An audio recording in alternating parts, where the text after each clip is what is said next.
Hi friends, இன்றைக்கி நம்ம பார்த்திங்கன்னா மட்டன் பிரியாணி செய்ய போகிறோம். அதுக்கான இன்க்ரீடியன்ட்ஸ் என்னென்னு பார்க்கலாம். பிரியாணிக்கு தேவையான இன்க்ரீடியன்ட்ஸ் பார்த்துலாமா ஃப்ரெண்ட்ஸ்? வாங்க பார்க்கலாம்.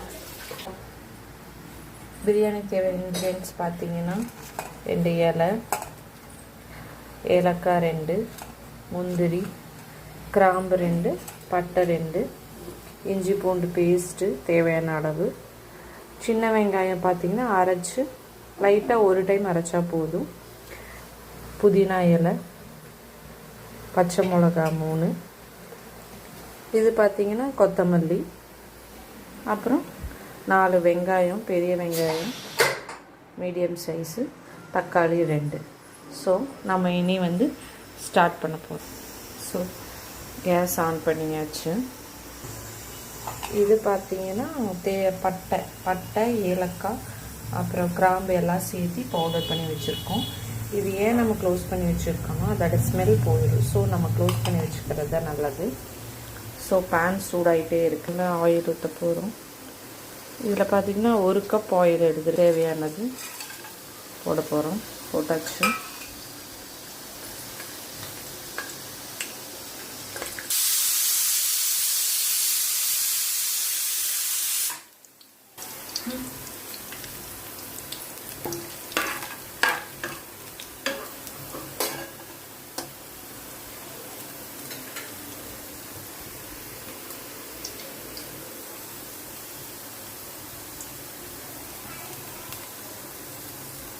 அடுத்தது நம்ம வெங்காயம் ஆட் பண்ணி வச்சோம்.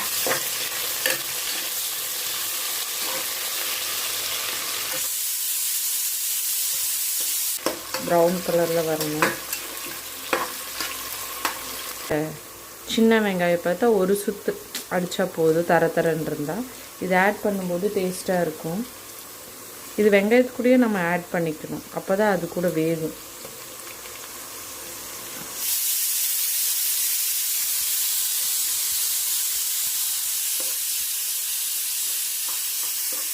இது பார்த்திங்கன்னா என்னோடய ஸ்டைல் பிரியாணி.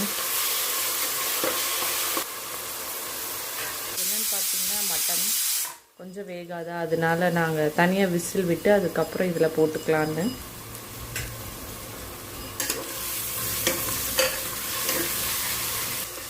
சால்ட் மட்டும் நடுவில் ஆட் பண்ணிக்கோங்க. இஞ்சி பூண்டு பேஸ்ட்டு,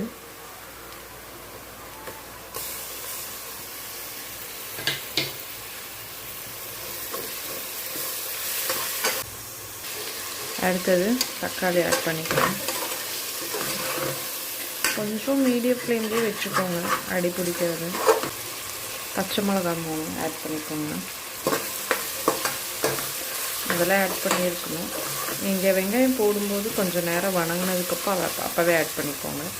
ஸோ ஏன் நான் முழுசாக ஆட் பண்ணியிருக்கேன்னா ஜஸ்ட்டு ஃப்ளேவருக்காக. இது பண்ணியிருக்கிற புதினா போட்டுக்கலாம்.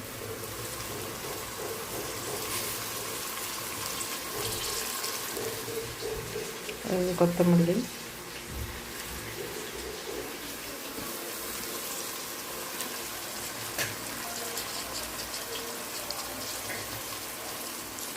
கடைசியில் கொஞ்சம் தம் வைக்கும்போது போடுறதுக்கு மட்டும் கொஞ்சம் வச்சுக்கோங்க. போட்டுட்டு இது நல்லா கடை வச்சுக்கோங்க. பட்டை பொடி அதை ஆட் பண்ணிக்கோங்க. இது ஆட் பண்ணால் தான் நம்ம பிரியாணியோட ஸ்பெஷாலிட்டியே.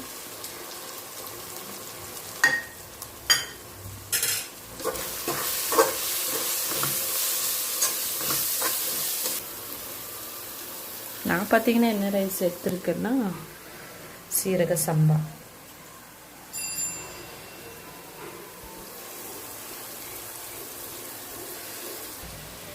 பார்த்துட்ருக்கீங்களா பிரியாணி?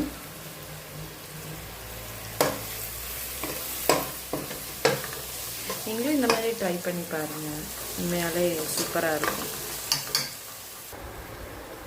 எனக்கு சமைக்கிறதுனா ரொம்ப பிடிக்கும். ஸோ அது பிரியாணின்னு வந்துட்டால் அதை விட ரொம்ப பிடிக்கும். கண்டினியூஸாக வாட்ச் பண்ணுங்கள், சப்ஸ்கிரைப் பண்ணுங்கள், மறக்காமல் பெல் பட்டன் ப்ரெஸ் பண்ணுங்கள். வியூவர்ஸ் எல்லாமே பார்க்குற வியூவர்ஸ் எல்லாருமே கண்டிப்பாக எனக்கு சப்போர்ட் பண்ணுவீங்கன்னு நினைக்கிறேன். ஒரு பதத்துக்கு வந்துருச்சு. அடுத்தது நம்ம வேக வச்ச மட்டன் ஆட் பண்ணியாச்சு உள்ள.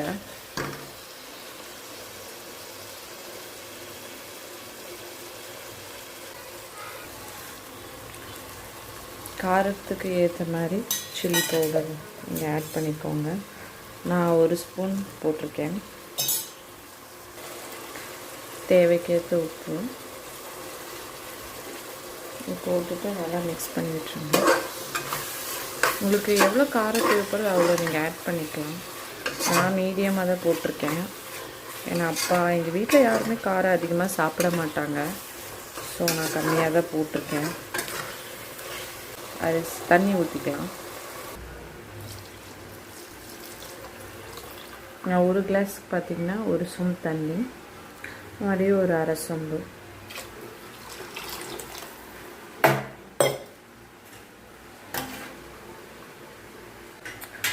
இது நல்லா கொதிச்சக்கப்புறம் பார்த்திங்கன்னா உப்பு காரம் மட்டும் பார்த்துக்கோங்க கரெக்டாக.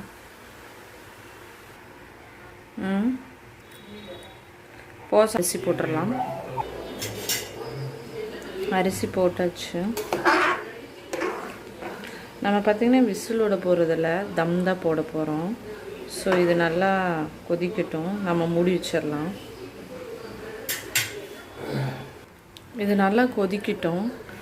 தண்ணியெல்லாம் சுண்டி நல்லா ஒரு பதத்துக்கு வந்ததுக்கப்புறம் நம்ம தம் போட்டுக்கலாம். நீங்கள் தேவைக்கு ஏற்ற பிறகு உப்பு காரம் மட்டும் கரெக்டாக பார்த்துக்கோங்க.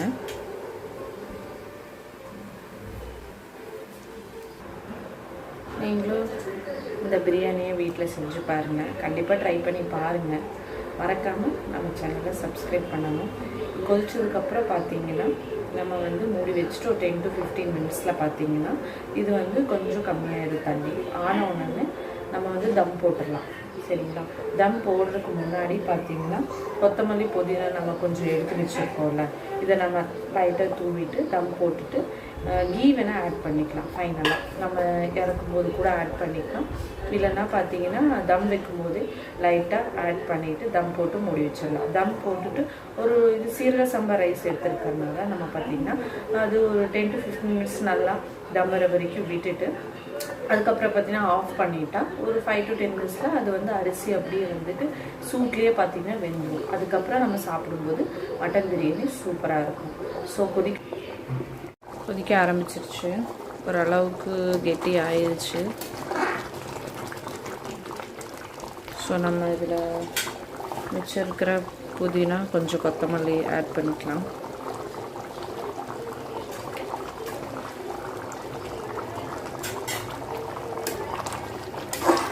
கொஞ்சம் இன்னும் 2 நிமிஷம் வந்தால் போதும்.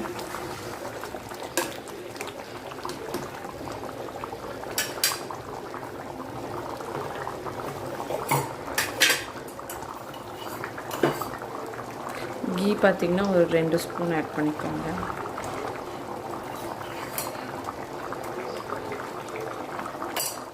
நீங்கள் இறக்கும்போது கூட ஆட் பண்ணிக்கலாம். நான் நடுவில் வீடியோவில் சொன்ன மாதிரி.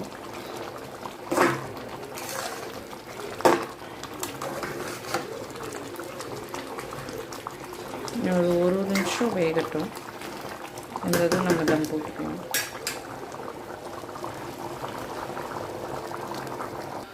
தம் பார்த்திங்கன்னா நான் தோசைக்கல் வச்சுருக்கேன். அதுக்கு மேலே குக்கரு. ஸோ இந்த பதத்துக்கு வந்துருச்சு. ஸோ இதுவே போதும். இதுலேயே நம்ம தம் போட்டுக்கலாம்.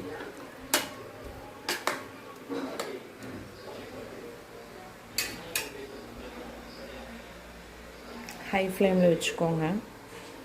இது மேலே பார்த்திங்கன்னா நான் இதை வச்சுட்டு சொம்பில் தண்ணி வச்சிடறேன். ஸோ அப்போ தான் தம்பு பார்த்திங்கன்னா கரெக்டாக இருக்கும். ஸோ இது ஒரு 10 மினிட்ஸ் 15 மினிட்ஸ் இருக்கட்டும். அதுக்கப்புறம் ஆஃப் பண்ணிட்டிங்கன்னா அது சூப்பராக நம்மளுக்கு பிரியாணி ரெடி ஆயிரும். நீங்களும் ஆர்வமாக இருக்கீங்களா மட்டன் பிரியாணி எப்படியே இருக்கும்னு? ஸோ இன்னொரு 10 to 15 மினிட்ஸ் வெயிட் பண்ணுங்கள். நம்மளோட சுவையான அருமையான மட்டன் பிரியாணி பார்க்கலாம். ரெடி. வாங்க ஃப்ரெண்ட்ஸ், டேஸ்ட் பண்ணி பார்க்கலாம்.